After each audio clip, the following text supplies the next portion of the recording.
जी second ये आपका program है, प्रोग्राम नंबर 9.6। प्रोग्राम रीड करें। Write a program that explain the difference between postfix decrement operator and prefix decrement operator used with a larger expression. ठीक है, larger expression को use करते हुए आपने क्या करना है, पोस्ट फिक्स और प्री फिक्स में डिफरेंस को बताना है। तो सबसे पहले हम लोग क्या करते हैं, अपनी प्री प्रोसेसर डायरेक्टिव्स इंक्लूड करते हैं। लाइक वो किस तरह से हमारे फॉर्मेट है, हैश इंक्लूड stdio.h। stdio.h क्या है, ये हमारी हेडर फाइल का नेम है। ये स्टैंडर्ड इनपुट आउटपुट के लिए यूज़ की जाती है। और उसके बाद दूसरी हमने प्री प्रोसेसर डायरेक्टिव जो है वो जो इंक्लूड करवाई है, that is hash include conio.h। ठीक है, conio.h क्या है, ये हमारी कॉमन इनपुट आउटपुट के लिए हेडर फाइल यूज़ की जाती है। नेक्स्ट हम अपने मेन फंक्शन की तरफ मूव करते हैं। मेन फंक्शन हम स्टार्ट करते हैं वॉइड मेन लगा के, साथ में एम्प्टी ब्रेसेस लगाती हैं, ये हमारा मेन फंक्शन हो गया। उसके बाद हमारी करली ब्रेसेस से हमारा प्रोग्राम की बॉडी स्टार्ट हो जाती है। उसके बाद हम क्लियर स्क्रीन का फंक्शन यूज़ करते हैं, एम्प्टी ब्रेसेस और उसके बाद सेमी कॉलन।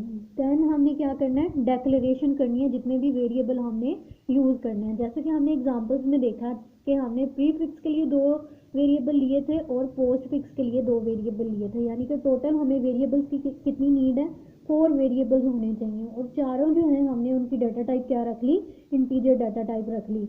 डेक्लेरेशन में हम क्या करते हैं, वेरिएबल्स के नेम लिखते हैं, या आप अपनी मर्जी से नेम अज्यूम कर सकते हो, और उसके बाद उसकी data type according to their nature of the value, जिस तरह की हमने उनको वैल्यू असाइन करनी हो उसके अकॉर्डिंग हम उसकी डाटा टाइप असाइन कर देते हैं। या अब इंटीजर टाइप वेरिएबल मैंने डिक्लेयर कर लिए हैं यहाँ पर 4 A B X and Y.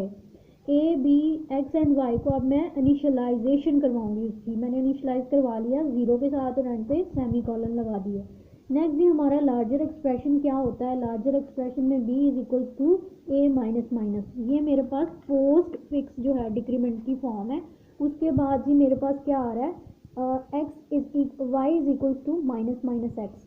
ये क्या है, मेरे पास दूसरा लार्जर एक्सप्रेशन है, इसमें मैं x की वैल्यू में डिक्रीमेंट करवा रही हूँ और मैं y में रखवा रही हूँ। और ये मेरे पास क्या है, ये प्री फिक्स डिक्रीमेंट हो गया।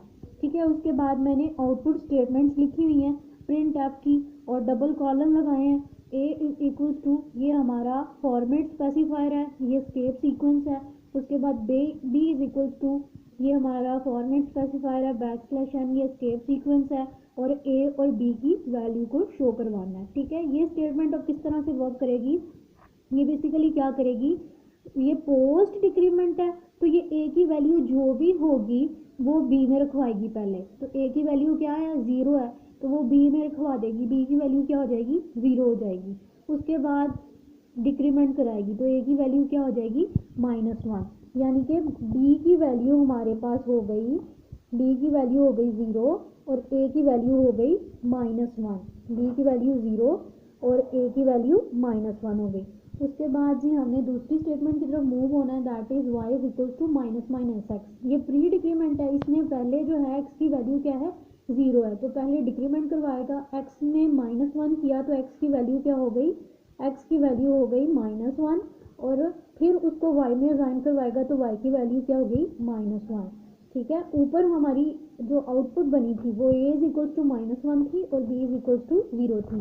ये आप देख लें आउटपुट क्या आई है हमारी, A is equal to -1, B is equal to 0, X is equal to -1 and Y is equal to -1। ये हमारा जो है लार्जर एक्सप्रेशन में हमारी आउटपुट डिफर आती है। उसके बाद ये स्टेटमेंट जो आउटपुट स्टेटमेंट्स हैं इसको आप मज़ीद सिंप्लीफाई करके इस तरीके से आप लिख सकते हैं। प्रिंट एफ, ये मैंने आपको मज़ीद सिंप्लीफाई करके बता दी है। ये प्रिंट एफ की स्टेटमेंट है, उसमें आप ये परसेंटेज डी किसको रेफर कर रहा है, ये ए की वैल्यू को रेफर कर रहा है। तो हमारी आउटपुट कुछ इस तरीके से शो होगी, यानी कि ए इज़ यानी कि ए के बाद जो हमारा असाइनमेंट ऑपरेटर है वो लगेगा। उसके बाद परसेंटेज डी और बैकस्लैश n, परसेंटेज डी जो है वो ए की वैल्यू जो भी होगी, ए की वैल्यू -1 है तो -1 डिस्प्ले करवा के बैकस्लैश n कर देगा, यानी कि नेक्स्ट लाइन के ऊपर कर्सर मूव हो जाएगा। और उसके बाद हमने क्या प्रिंट आउट करवाना है, बी इज़, तो ये बी इज़ शो हो रहा है। उसके बाद ये परसेंटेज डी हमें नज़र आ गया, तो कंपाइलर क्या करेगा, percentage D format specifier B की वैल्यू को डिस्प्ले करवाएगा। बी की वैल्यू क्या है, 0 है, तो बी की वैल्यू डिस्प्ले हो जाएगी। उसके बाद बैकस्लैश n, इसी तरह ही थर्ड लाइन पे मूव होगा, एक्स इज़, तो ये एक्स इज़ नज़र आ रहा है, उसके बाद एक्स की वैल्यू -1 है। वाई इज़ नज़र आ रहा है, उसके बाद परसेंटेज डी फॉर्मेट स्पेसिफायर क्या करेगा, वाई के कंटेंट को लेगा और शो करवाएगा।